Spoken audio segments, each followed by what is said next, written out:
ટંકારા તાલુકાના ઓટાળા ગામનો 31 વર્ષીય શખ્સ ગામની જ યુવતીને ભગાડી ગયો હતો। આ અંગે ગ્રામજનો દ્વારા ટંકારા પોલીસ મથકમાં 3 દિવસ પહેલાં અરજી કરી હોવા છતાં પોલીસ દ્વારા આ અંગે કોઈ એક્શન લેવામાં ન આવ્યા હોવાના આક્ષેપ સાથે આજે ગ્રામજનો મોટી સંખ્યામાં ટંકારાના ધારાસભ્ય દુર્લભજીભાઈ દેથરિયાની ઓફિસે દોડી આવ્યા હતા અને પોલીસ દ્વારા તેમની અરજી પર કોઈ એક્શન લેવામાં આવતા નથી। આરોપી દ્વારા યુવતીને લલચાવી ફોસલાવીને ભગાડી ગયો હોય અને અવારનવાર પણ આ શખ્સ ક્રિમિનલ માઇન્ડનો હોવાનું ગ્રામજનોએ આક્ષેપ કર્યો હતો, જેથી પોલીસ દ્વારા આ અંગે કડક કાર્યવાહી કરવામાં આવે અને વહેલી તકે યુવતીને પરિવાર સમક્ષ રજૂ કરવામાં આવે તેવી ગ્રામજનો દ્વારા માંગણી કરવામાં આવી હતી।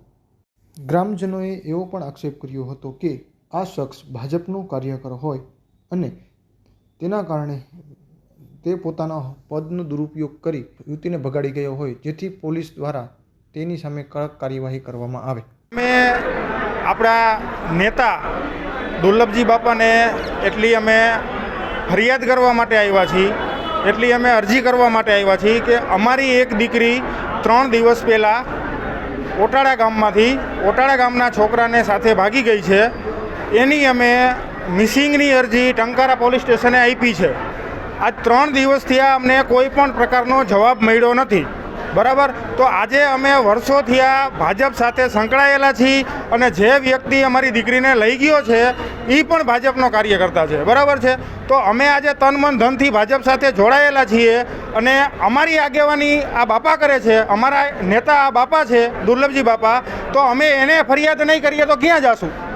અને એક મધ્યમ વર્ગના માણસોનું કોઈ પણ ક્યાંય સાંભળતું નથી, એટલે અમે આજે બાપાને એટલી રિક્વેસ્ટ કરવા આવ્યા છીએ કે ભાઈ આ કેસમાં તમે અમને મદદ કરો અને તાત્કાલિકના ધોરણે અમારી દીકરીને અમારી સામે હાજર કરો અને જે તે કાંઈ પણ આવા આવારા તત્વો છે, બરાબર, એની સામે કડક કાર્યવાહી કરો।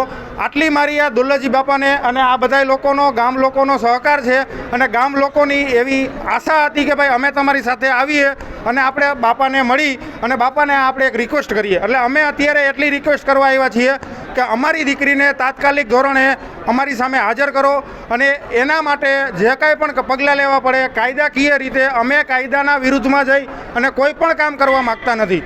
એટલે તમે કાયદાકીય રીતે એ આવારા તત્વો સામે કડકમાં કડક કાર્યવાહી કરો એવી અમારી માંગણી છે।